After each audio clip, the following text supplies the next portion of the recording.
Welcome back. Today I'd like to go over how visions work. And I've been through this several times before, but I just got a question about it. And so I want to cover it again so it makes it a bit more clear perhaps. And this is going to reveal a lot of the elements that take place in a spiritual life, how they work, why they work, and what we can do to encourage these processes to emerge inside of us so that we can receive more messages from the higher self, receive more downloads. So, let's get into it.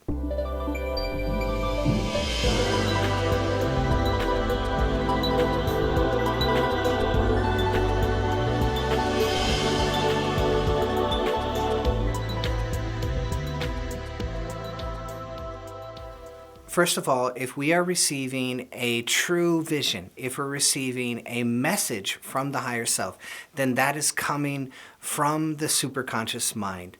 It's not coming from the conscious mind. It is not coming from the subconscious mind. And there's a feeling to this. You could almost say there's a flavor. And we definitely need to foster the ability to sense this difference. That the higher self, when it gives us a message, it will be parental, it will be loving, it will be compassionate. It might be strong, but it will be compassionate and understanding. If we're receiving a message and it's outright negative, then it's probably not from the higher self. That's really important to understand because occasionally somebody says, oh, I got this message and it said I'm going to be doomed. So there's a taste to the conscious mind, yada, yada, yada, yada. There's a taste to the subconscious mind. Oh, it's so sleepy and slow and sleepy, right? And then there's the superconscious mind, which is uplifting. It's like angels singing. It's inspiration. It lifts us up. Just in its message, it will lift you up. And these are the signs that the superconscious mind is speaking to you, that the higher self, the divine, is giving you a download or a message. It might be quite simple. It might blow your mind. All of those are possible, but it's always got this taste of upliftment, right? When we are only in the conscious mind, when we're only living in the beta brainwave, it's a very, very thin place that we are living. In fact, I was researching something and I came upon this description of it, the thin place. Oh my God, that's it. Looking back on your life, did you ever feel, oh my God, I was living in this thin place? I had a yogi write to me. He says, I was living in the thin place, and now my life is so deep by comparison. It just blows my mind. And there's more, right? There's this other journey. There's this other side, which is the superconscious experience. So he was alluding to all of that, what is below and what is above, right? Just amazing. That beta brainwave by itself cannot access the higher self, because it is just way too stressed out. It is way too sympathetic. It's way too much, too far into fight and flight. It's just way, way, way too noisy. How can it access something which is so sublime? It can't do it. It's beyond its ability. And so we need to slow down. We need these slower brain waves to come online if we're going to have any hope of accessing something so quiet and still, that still small voice within, right? So we need that slowness to be able to access that which is greater. And this is the process of yoga. I'm going to put myself into HRV resonance. I'm going to sit very still. I'm going to get to know my parasympathetic system. I'm going to get to know HRV resonance. I'm going to get to know the freeze response.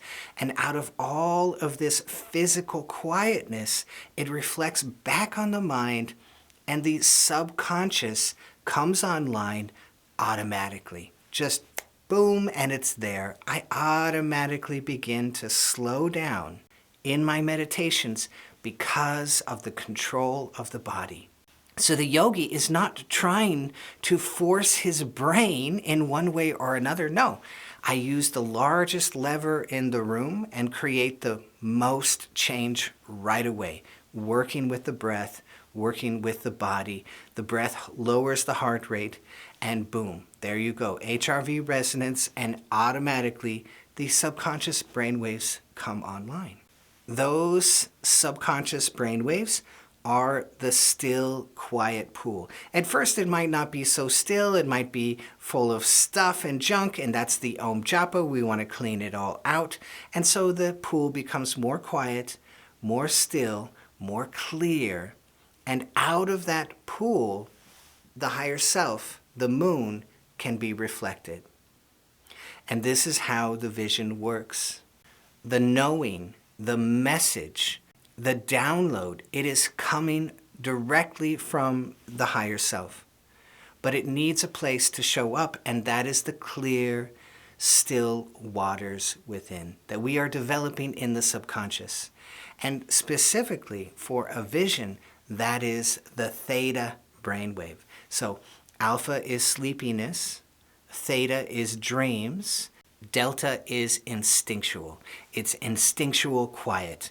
You're so quiet, you notice somebody comes up behind you and the hair on the back of your neck stands up. That's a little bit of delta. So now we have sleepiness, dreams and visions, and instinct, okay? Alpha, theta, delta. So when the theta shows up and the download happens, it's possible that a vision takes place. The vision is actually happening in the theta. But the source, the projection of the knowledge and the knowing and the understanding is from the higher self. Do you see? That's how a vision happens inside of us. For example, when you go into the non-dual state, when you go into a samadhi, there's no visions. No visions are taking place. This is not a back and forth. No, it is one. Who is there to talk to when you are one? There's nobody to talk to. The talking to happens because the higher self, through the deep right brain, is talking to you, your personality, in the left brain. And that's how a dualistic experience takes place. So the download happens, it goes into the subconscious, slow, still pool, brainwaves, and boom, we have a vision. So this yogi comes to me, he says, I'm having all kinds of bliss, I'm having all kinds of deep, deep freeze response experiences, and yet I see other yogis are having these visions and experiences, and I'm wondering, am I doing something wrong? Absolutely not. You're right where you need to be. But I think maybe it would be nice if something like this happened every once in a while. How can I encourage that inside of myself without force, without strain? That's my third training. That's exactly why I made my third training talking to the higher self. That is all about making sure we have some of this subconscious access coming online. See, you can come into the quietness of meditation, but maybe you haven't learned to accept some of these subconscious brainwaves as they come your way.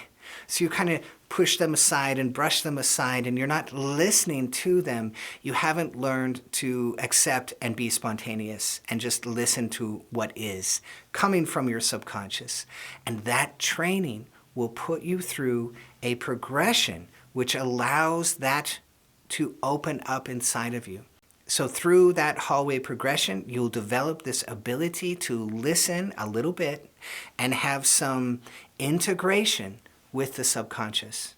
And that's beyond the initial state. So the initial state is, I was in the thin place, and then the subconscious came online. It was there, but it was not integrated. And then very, very slowly over time, we get this okayness with ourself. We get this forgiveness with ourself.